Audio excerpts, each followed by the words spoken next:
नमस्कार जय जगन्नाथ समस्त को। आज मो घरे अच्छी माने जो मैंने घर बाहर रोते से जानीपे एक्चुअली खाइबार महत्वटा कौन। देखो आज मो खाइबार कौन है पूरा देसी पखाल ता संग को यहाँ हूँ कोसला शागर सारू आलू सोरिष बेसर देना ये तरकारीटा ये हूँ आलू बघरा तापर ये काकुड़ी सालाड भाई बाहर रहीकिना ये खाइबा मिलेनी है आज ये खाइबा पाइकिना मतलब मो फेवरेट खाद्य सब होई पूरा। चलो मैं खाइकिना कहूँ केमती है जिनसटा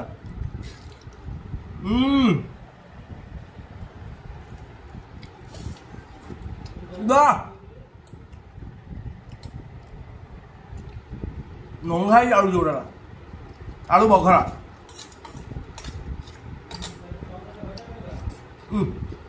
आ सालाडटा तो ऑल टाइम एवर फेवरेट हो मस्त लगला। जो मैंने ओडिया खाइबा को मिस कर पदार रहीकिना से समस्त कमेंट करूँ लाइक करूँ आम चैनल को निहाती सब्सक्राइब करूँ।